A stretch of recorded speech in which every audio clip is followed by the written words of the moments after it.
Good afternoon, everyone, and welcome to today's webinar brought to you by the University of Florida Center for Public Issues Education in Agriculture and Natural Resources, or as we're better known, the PI Center. My name is Philip Stokes, and I'm the Education Coordinator with the PI Center, where we research the human perspectives of agriculture and natural resources issues. Today's webinar is brought to you by the Community Weatherization Coalition. They'll be speaking about the topic of improving measurement and effectiveness of energy and water audits for low-income neighborhoods. It's in conjunction with Gainesville Regional Utilities, the University of Florida, and We Are Neutral. Now, just a couple quick bits, housekeeping issues about today's webinar. All of our webinars are recorded. Today's webinar is being recorded. You can go to picenter.com/webinars to view all of our previously recorded webinars, and of course this one will be included. You can also find out about our upcoming webinars at picenter.com/webinars. There will be a designated question and answer section at the end of today's presentation, so you can hold those questions till the end. To type those in, you can use the chat box. That should be in your menu bar.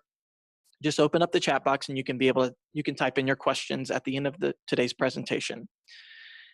And lastly, I'm going to briefly introduce today's speakers and they'll get started. So our first speaker, and this is in order, is Marianne Schmink. She's the Executive Director for the Community Weatherization Coalition.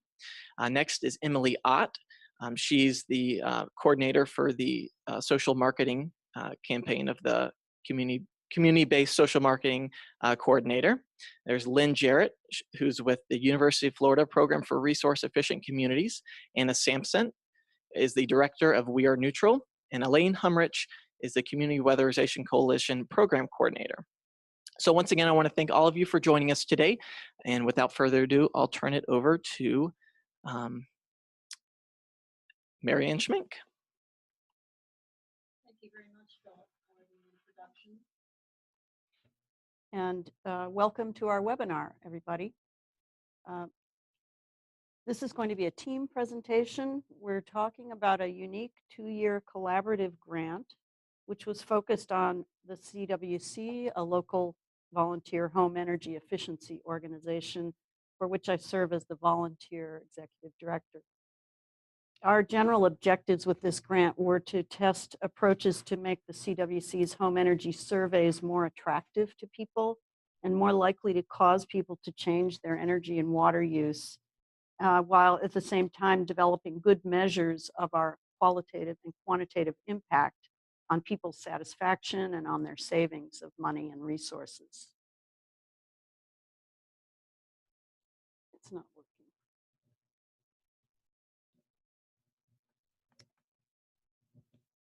And we accomplished this through a collaboration among our local utility, the university, a local neighborhood association, and local nonprofits. And our presentation will briefly review the partners and the 3 principal activities that they carried out. Number 1, we used qualitative community-based social marketing approaches to understand the barriers and the benefits to behavior change, such as having a home energy tune-up and changing uses of water and energy, and use those insights to implement changes to our process. We also, secondly, used rigorous quantitative analysis of energy and water use to use our utility bills to measure the impact of these surveys on savings of money, water, and energy in the years after the survey. And when we save energy, we emit less carbon into the atmosphere. So our third activity was to use those measures of energy savings to calculate carbon offsets and explore the possibility of selling them in the carbon market. So our partners included our locally owned municipal utility, Gainesville Regional Utilities, which helped us win the grant from the American Public Power Association and served as the grant administrator, reporting to the APPA. We're very grateful to the APPA and GRU for the benefits that we received from these grant activities, and we hope this webinar will be useful to other communities and other utilities and nonprofits interested in these kinds of projects.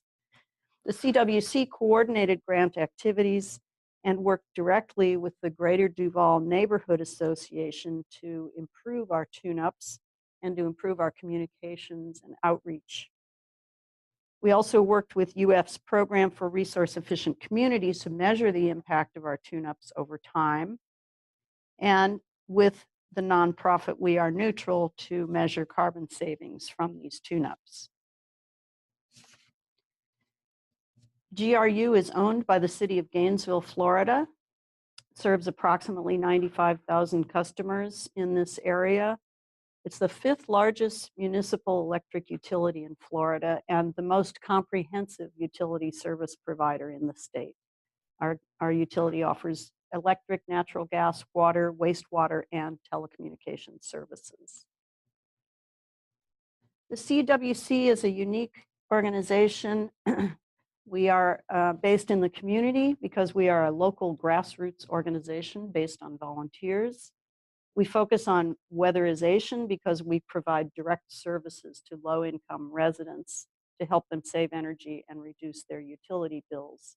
Twice yearly, we provide training to volunteers to help them become energy coaches. And we are a coalition because we depend on a wide range of partners to help us connect with our clients, secure support for our work, and help to find partner organizations who can address problems in homes that our volunteers cannot address. The CWC began over 10 years ago when local churches realized that they were all paying large sums of money each month to help people pay their utility bills. And further research showed that tens of thousands of residents of Alachua County requested assistance each year to pay their bills.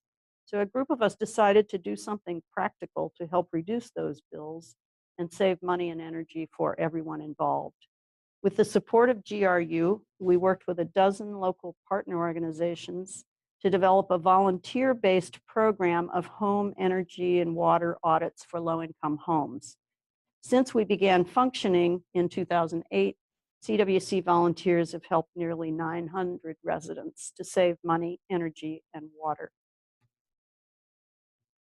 We focus on low-income residents because they are more likely to live in rental housing or older, less efficient housing, and they pay more per square foot for utilities than the average resident. Research here in Alachua County has shown that while the average Alachua County household spends 5.5% of their income on home energy costs, low-income families in the county spend an average of 22% of their income on energy. These high utility bills, sometimes $300 to $500 a month, can be the biggest cost of housing for low-income people. And yet many of our community's existing conservation programs are geared toward middle-income homeowners who have capital to invest in their homes.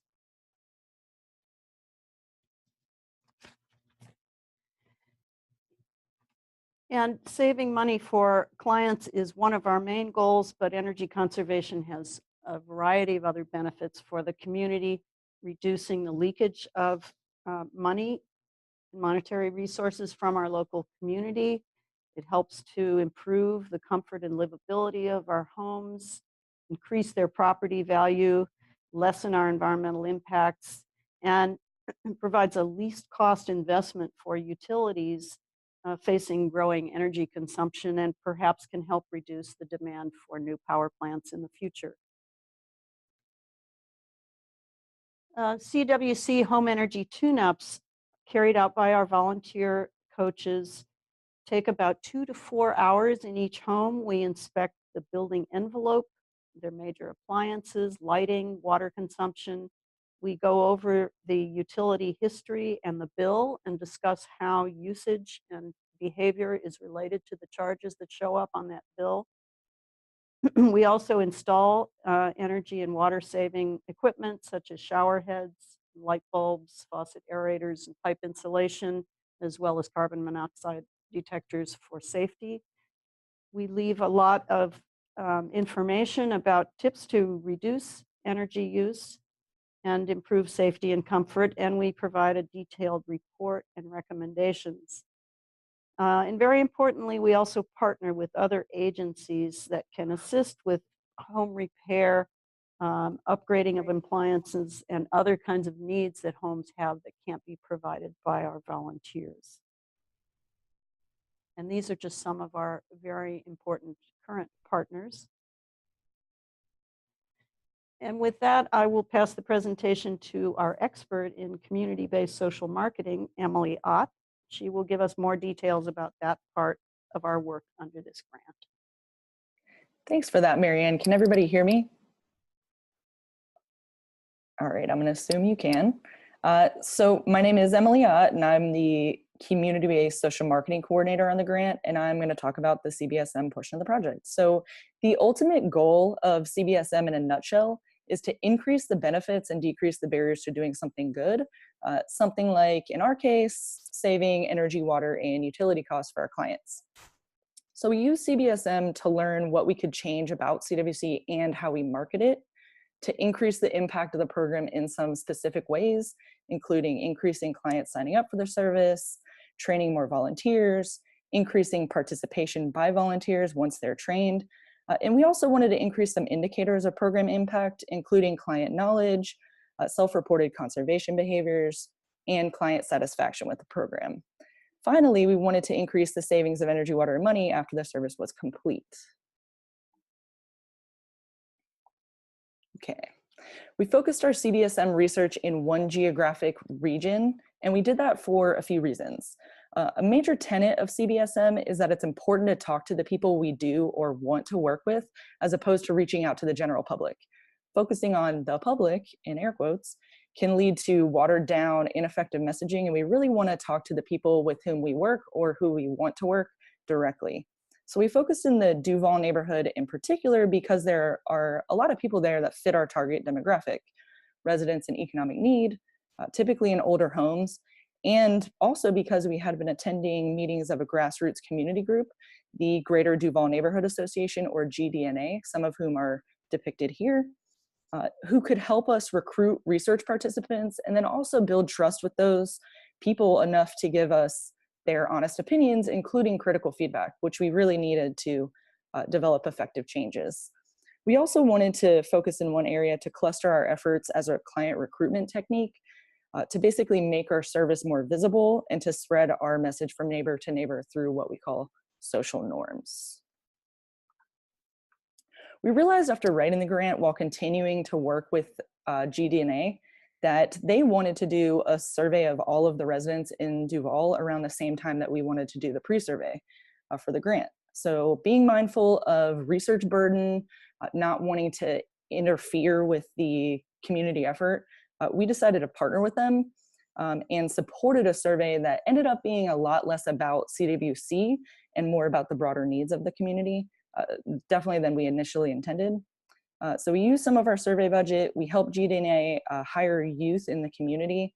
They went door to door, talked to a lot of folks, and 3 of the needs that survey helped identify are displayed in the top photo. They were home ownership, economic growth and stability, and youth programs, which certainly align with some of CWC's goals. The survey effort really generated a lot of goodwill between CWC and GDNA. It helped us spread the word about the program. It got us some inbound leads for clients. And it's also, I think, an important example of how unexpected things can happen when you conduct social research. And with some adaptability and good communication, things can work out well, if differently than initially intended or expected. After the pre-survey, we conducted focus groups, a post-survey in the form of phone interviews after the service, and we evaluated marketing materials, especially their impact on program enrollment. The 5 focus groups we conducted took place between June and August 2016 and had between 5 and 9 people. We audio recorded them so we wouldn't miss anything and so we could go back and review what people told us. I typically worked from grouping all of the responses by question to organizing them by program area, and then created a report with findings and opportunities. And for detailed information on the analysis, you can check out the final report and best practices manual, which are forthcoming deliverables on the grant. Some of the most important and helpful things we learned from our focus groups with residents included identifying barriers. What was stopping people from signing up for the service? They included the audit sounding bad or scary, not knowing what's wrong, or they already knew what was wrong with their home. They needed help fixing that, not somebody pointing out those problems. Some assumed incorrectly we wouldn't help renters. And we also learned that people were interested in the immediate monetary benefit of the efficiency products, and that some people also wanted another touch point after the service to ask questions or for help adjusting something that was changed during the service. We heard something similar from volunteers. They also wanted to know what happened for residents after they left. And we heard a lot of reasons people liked volunteering with us. Personal benefits like making connections with interesting people, learning how to be more efficient in their own home. Also more altruistic reasons like making a tangible impact on global scale problems like climate change. So the first thing we did with that information was focus on recruiting more clients and volunteers by making some terminology changes. We changed the name of our service from an audit to home energy tune-up, from auditor to energy coach, and we were more intentional about using resident or client, but not homeowner, since renters are eligible. We also developed a color scheme and marketing materials to have a strong identity and build recognition and trust of the CWC brand.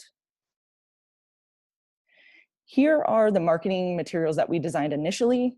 The leftmost item is a yard sign and vehicle magnet design that were designed to help people understand who the strangers were who were parking in their street and walking around with clipboards. There's also a tabling poster, flyer, coupon, and a postcard handout. To jump ahead to present day, we recently had a marketer donate a redesign of our logo to commemorate the 10th anniversary of the program. And we used new colors and symbols to reflect the human side of the service. Then we updated the coupon, yard sign, the vehicle magnet, and tabling poster, which we determined to be the most helpful and effective marketing materials. So going back to around October 2016, we also made changes to the volunteer training to increase volunteer enrollment and engagement.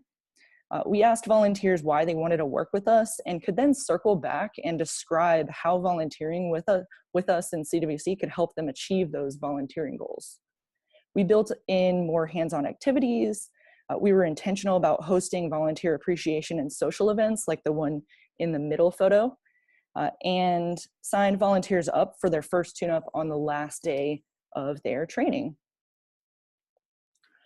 We also developed a more detailed pre-tune-up questionnaire where volunteers ask clients what they know needs work in their house and why they signed up. That way the volunteers can save time, they can focus on possible solutions, and they can also circle back to explain how clients can get what they want by doing what the coaches recommend. During the wrap-up that was already a part of the audit process, we added some emphasis on reviewing all the things the coaches were able to do, not just listing all of the problems that were wrong with the person's home. We also handed out our coupon at this stage and encouraged people to share those with their friends or neighbors. And we invited them to commit to changing at least one behavior, which we then followed up with them about with a phone call check-in at least a month or two later. In a pre-tune-up questionnaire, we asked clients how they heard about us, and we've seen an 18% increase in clients signing up due to word-of-mouth recommendations, a 15% increase in recruitment by marketing material, and we've had a waiting list of clients for the first time in CWC's history. We also saw the largest training class of volunteers last fall. There were 30 people that were trained, and we just finished a spring training, which was also a large class with 21 people finishing that. 100% of volunteers for the past 3 trainings since we made those CBSM changes have performed at least one tune-up or assisted in another way with the program, like volunteered.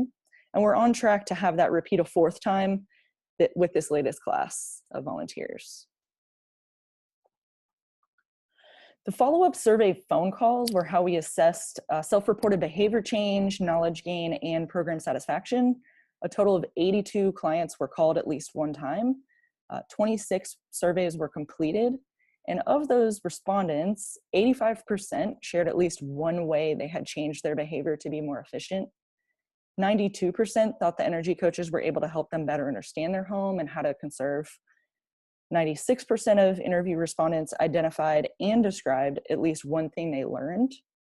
And 100% thought the coaches were respectful of them and their home and were knowledgeable and could answer their questions, which was pretty cool.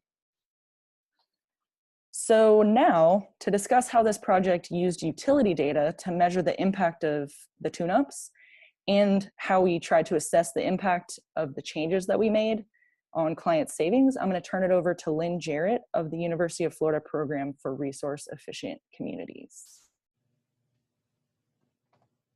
Thank you, Emily. As you said, I'm Lynn Jarrett. I work for the Program for Resource Efficient Communities at UF.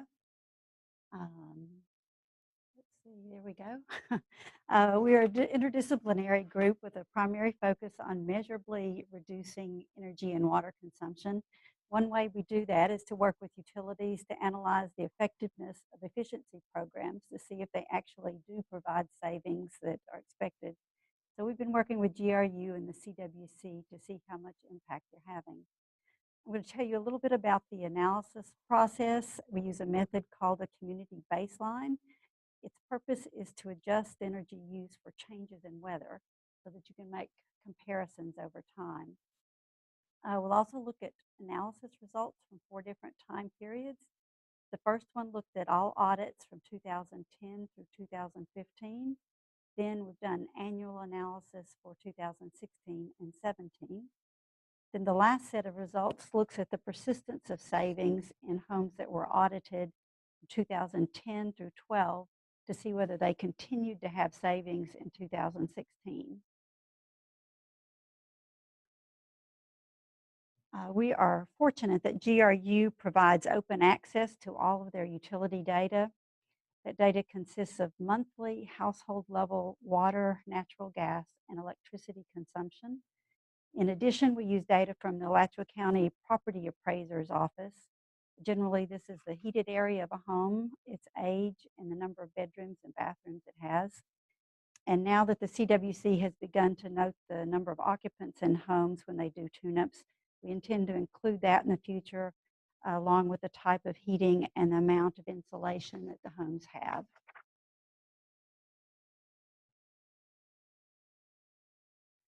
This graph shows a series of community baselines over a 5-year period. On the y-axis, there's the annual energy usage for homes measured in equivalent kilowatt hours. For this, natural gas consumption is converted to kilowatt hours and then added to the electricity. So all the results I'm presenting here will be reported as equivalent kilowatt hours. In order to make a community baseline, we start off with the annual energy use for all households in the community and rank them from smallest to largest, plot them along the x-axis just one after another. Since there are between 30 and 40,000 single-family homes, they appear as a smooth curve when they're plotted. But as you can see, that some years energy use is more than others, which causes the baseline to shift higher or lower. But it accounts for the weather that affects all homes in the community equally. The characteristics of each home, the heated area, their age, whether or not they have natural gas, etc., are used to fit a sum of least squares regression equation. And in turn, that equation is then used to predict energy use for each home for that particular year. Then we look at the percent difference between what was predicted for a home and what they actually used. That represents that home's performance.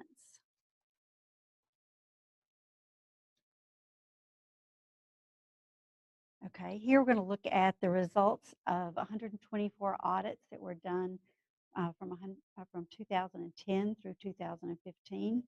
On the graph, energy use is plotted on the y-axis versus the home's heated area. And for each home, there are 2 paired energy values. Red is the expected usage, and the blue is what they actually used.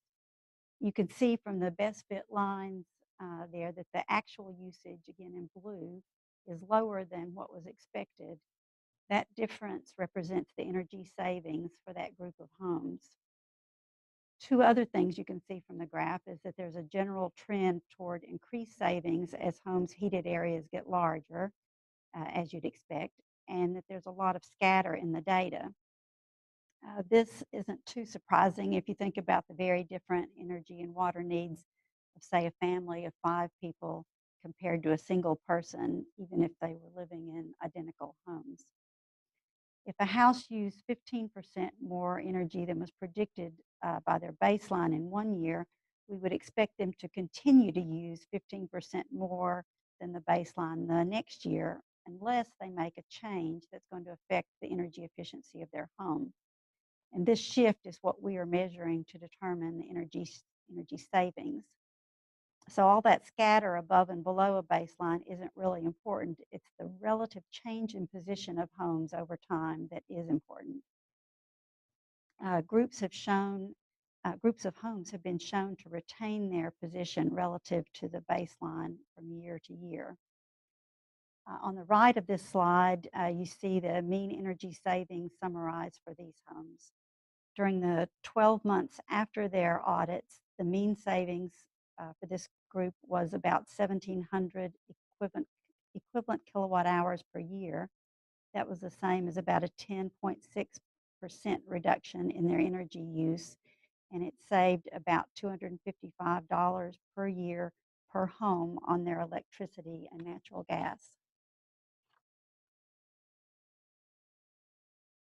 This slide shows details from the results that we've just been talking about, but homes here are broken into 3 subgroups that are related to their participation in other energy efficiency programs that were offered by GRU. Some homes did not participate in another program and are listed as the audit-only group. There were 77 homes, though, that did participate in either a LEAP program or an Energy Star appliance replacement program. Under the LEAP program, they do retrofits that can have significant energy impacts, such as replacing an air conditioner or maybe adding ceiling insulation.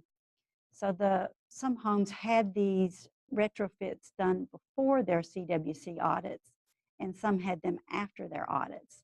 And that makes a big difference in what you would expect to happen with these homes, because the retrofit programs would likely add to efficiency gains if they occurred after the audits, but could reduce potential savings if they happened before. So from the table there, you can see the homes that had their retrofits after the audits did save the most electricity, but we thought it was interesting that homes that had already had some type of retrofit were still able to save another 7% of their energy use on average from their CWC audit. When you add water and wastewater charges to the energy savings, the mean utility bill saving was $287, which was equivalent to almost 14% of their annual bill.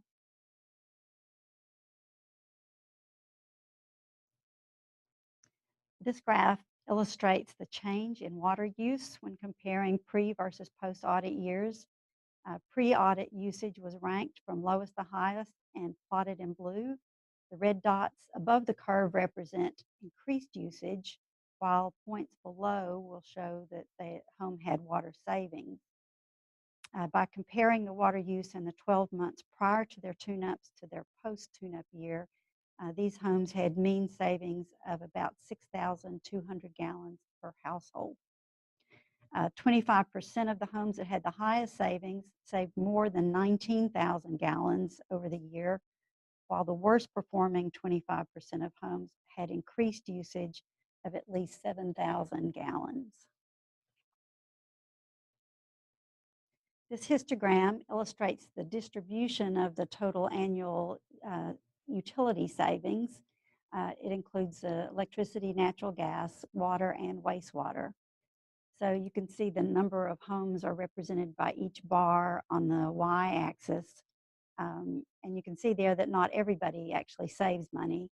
There were 42 homes to the left of the zero mark that had increased usage and costs after their audits, but 94 homes on the right side had cost savings, and that mean utility savings overall, including those that paid extra, worked out to $287 in savings. This is a map of central Gainesville. It's just illustrating that you can plot the participants' addresses and by geolocating them and displaying them on a map. It's nice to be able to see where you're doing the most work, and you can color code the dots to show what level of savings they have or some other indicator you might be interested in. Now we move on to 2016 when 59 homes had CWC audits. I want to highlight a couple of things that were different about these homes. First, there weren't water savings in this group of homes overall. Again, there was a wide variability in usage, and again, more homes had water savings than had increases. But a few homes did increase their water use enough so that the overall average savings came out to be essentially zero. One factor that might be behind this was that this group of homes used less water to start with, only about 3,400 gallons per month on average, versus about 5,400 gallons per month in the previous group we talked about. This might make it difficult for them to further reduce their indoor water use. On the energy side, the mean savings were more than 1,100 kilowatt hours. As far as we know, none of these homes participated in any other retrofit or rebate programs, but their overall energy savings were only about 3% less than what we saw in the previous audits. And they were able to save $235 on their total utility bills, which was about 11% of their total cost that year. For the most recent tune-ups, we haven't quite completed their analysis, but I'll give you the partial results. First, to our surprise, the mean energy use increased by about 900 equivalent kilowatt hours during their post 6 months. A comparison group of homes that had had audits in the 2010 to 15 time period also saw increased usage.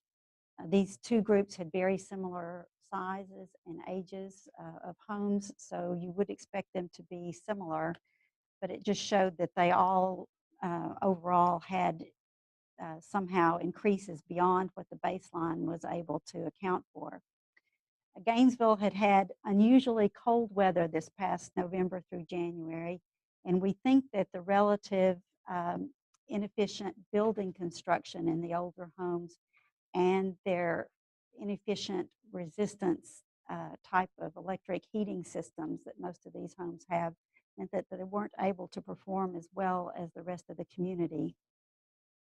However, the homes that had had the recent tune-ups did perform about 4% better than the comparison group. So our next step will be to compare them to similar homes that have never had CWC audits. The water consumption in these homes was decreased over the 6-month period by about 3,200 gallons on average. The comparison group also had a water savings, but a smaller amount over that period.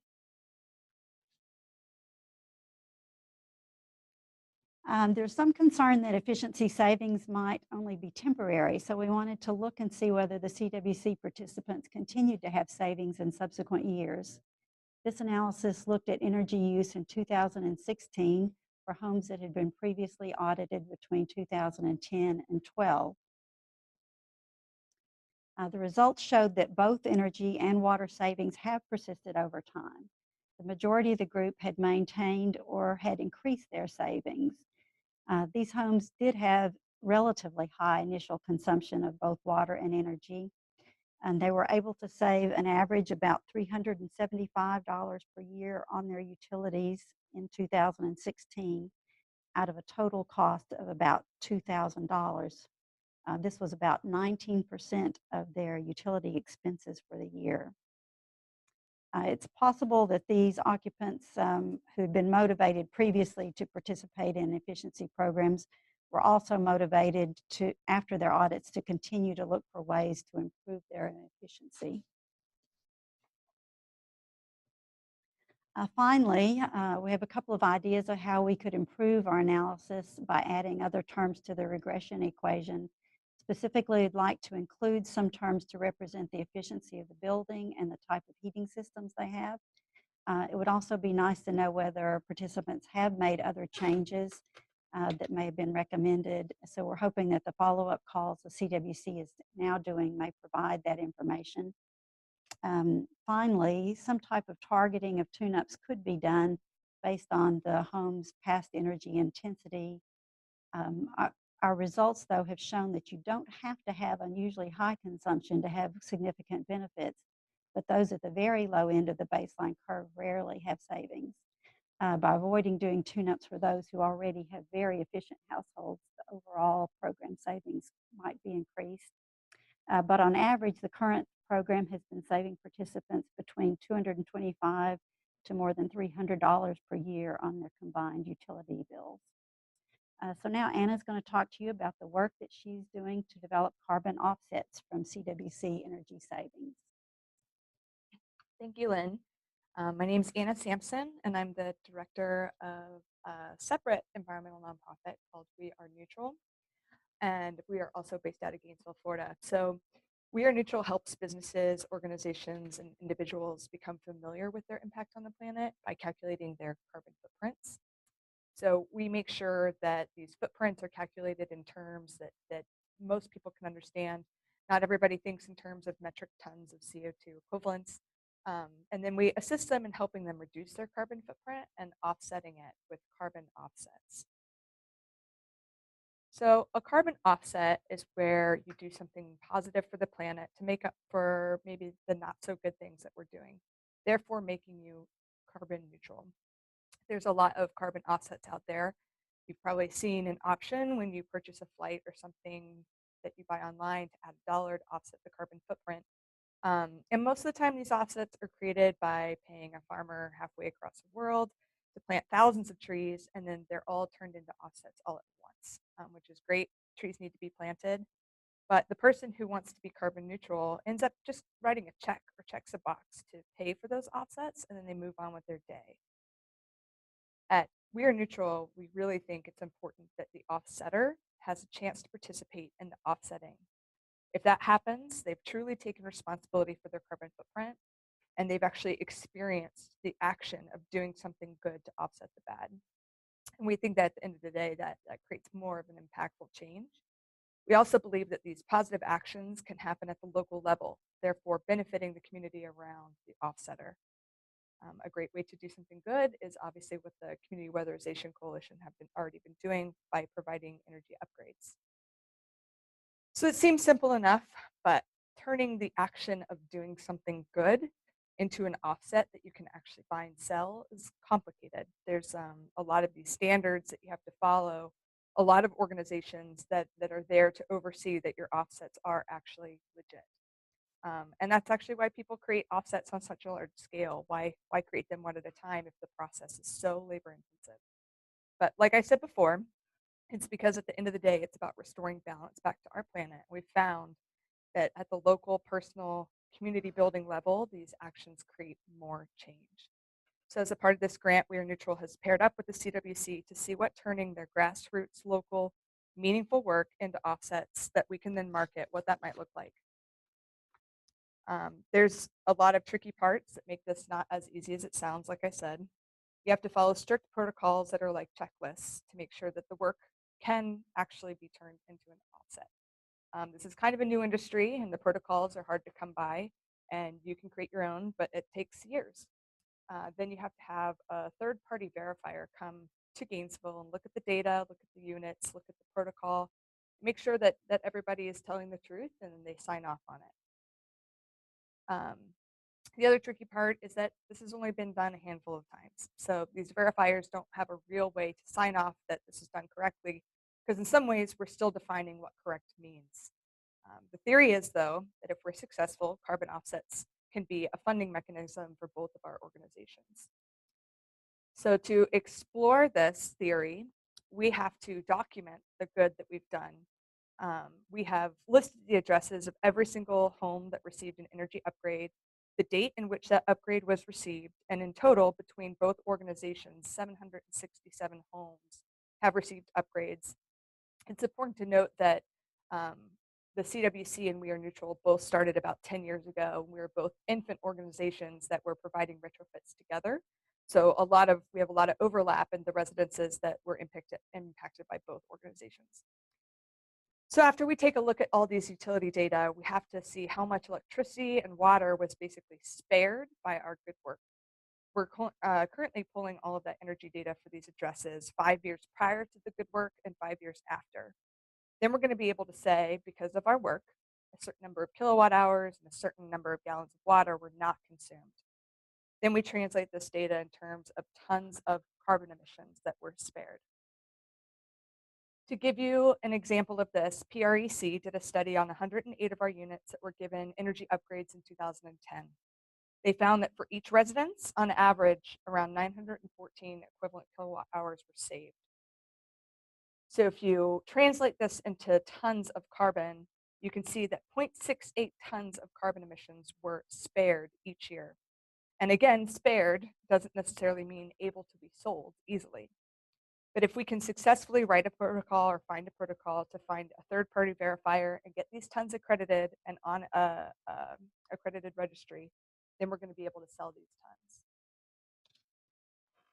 At We Are Neutral, we sell our tons of carbon offsets for $15 a ton. So therefore, if this is all correct, then one residence theoretically will bring in about $10.20 per resident per year. And if all of this works, we'd be able to give a percentage of all of this to the CWC. And obviously, we'll be working together as we move closer to getting a final result. It's a genius model. It's a true win-win. At We Are Neutral, we have over 150 clients that are offsetting with us to become carbon neutral. It's growing every single day. The selling of these tons is not going to be an issue. The CWC continuing to do their good work is not going to be an issue. The only hard part that we're working on right now is turning all of this good work into marketable tons. And I'm super excited to be pioneering this with the CWC. We're all really cautiously optimistic, and I'm really grateful for this grant to be the reason that we're getting this conversation started. So now I'm going to pass it on to Elaine, who is the program coordinator for the CWC, to wrap up our webinar. Hi, I'm Elaine, the only full-time staff member of the CWC. Just want to mention that I went into this grant very new with the CWC, no marketing background, and very naively thought, why wouldn't people want to sign up for this great program? It's free, they get free light bulbs, free shower heads. It's such valuable information that we share with them in their homes. But sitting down with the clients, hearing firsthand during the focus groups, learning more about especially seniors, their concerns with safety. The neighborhood that we worked with is a very tight-knit community. Many are not open to strangers in their home, nor are we, if we think about it, up to 3 hours in their home. So we really needed to gain their trust and invest time and energy in the neighborhood so that we could increase word of mouth and morale with them. And we learned that it doesn't matter what we think, it's all about our audience, and that a few simple changes, using a word like audit to change it to tune-up and auditors to energy coaches, is extremely beneficial to recruiting clients.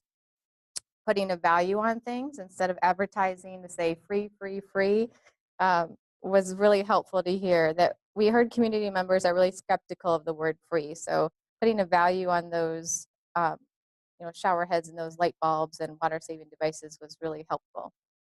And I've used the data from the volunteer focus groups. Hearing their motivations has really helped me tailor our language when making volunteer flyers, recruiting for our biannual energy coach training, helping your community conserve, doing your part locally and globally, and recognizing them and motivating them to do more tune-ups has been really helpful to our retention and engagement.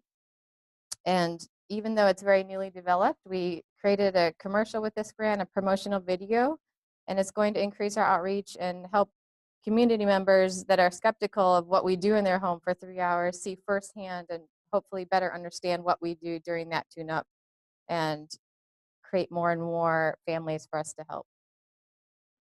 And as far as the partnership with PREC, Program for Resource Efficient Communities, and their impact analysis, knowing our impact, having sound methods and verified data will help us continue tremendously in ways including advertising our services, making funding and grant requests, and as well as energizing our volunteers.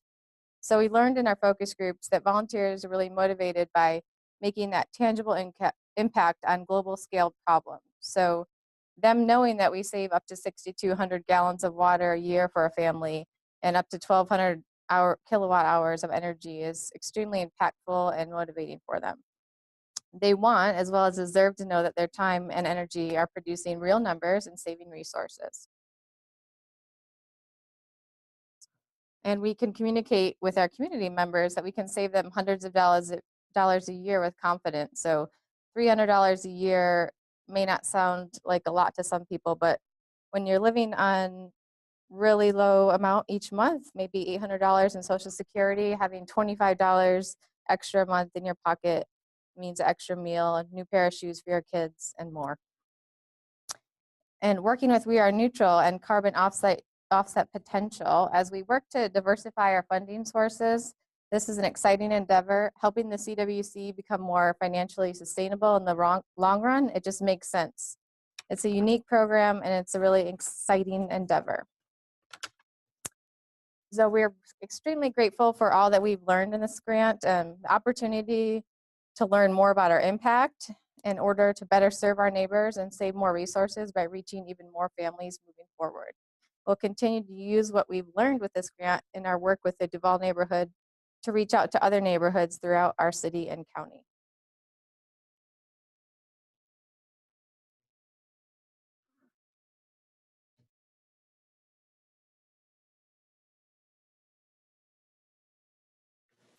Okay. Well, this is Philip again. So that completes the presentation for today. We still have at least 10 minutes, a little over 10 minutes for some question and answer. So once again, you can use that chat box.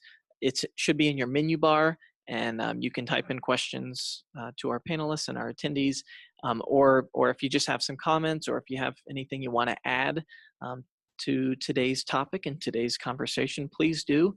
So we'll hang out here on the line, and yeah, feel free to type those questions in.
So I'm seeing a question from Hal. Thanks for that. How might, or what advice do we have for other communities who might desire a similar program? I'll chime in and just say, from my perspective, I think that it's really important to listen to the communities of people that you're trying to serve. I think that if there's like one takeaway that I could provide, I think that's a really important one. So that's my point.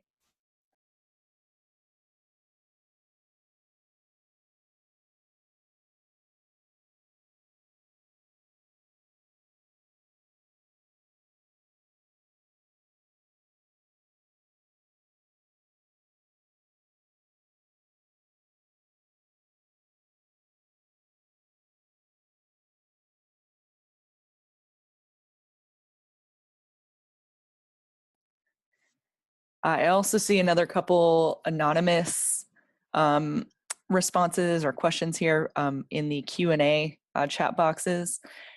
And I'll chime in again. I think that in order to bring this to communities, one resource that is a deliverable on this grant is a best practices manual. So you can check that out. It has kind of lessons learned and things that we tried and things that we would recommend to start a program like this, or to conduct, research to make a program like this successful. So that's a good place to start. And then maybe Marianne has some other information about how the organization began.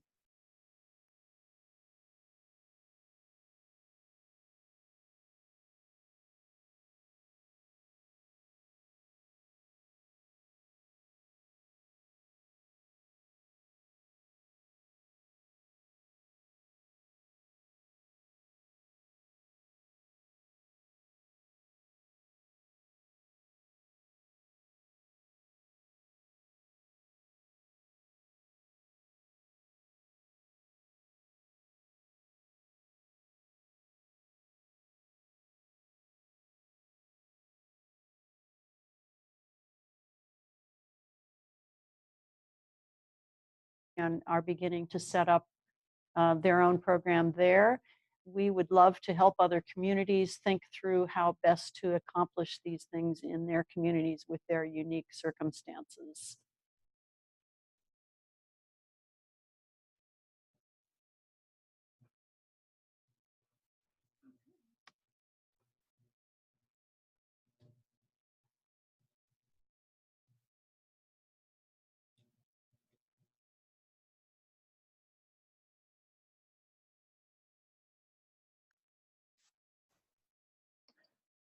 Marianne, I'm not sure if it was just me, but it sounded like the beginning of your answer was muted. Do you think you could repeat the beginning of the answer?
Yes, apparently my mic wasn't turned on when I responded to Hal Knowles' question, so I'll repeat what I said about lessons for other communities.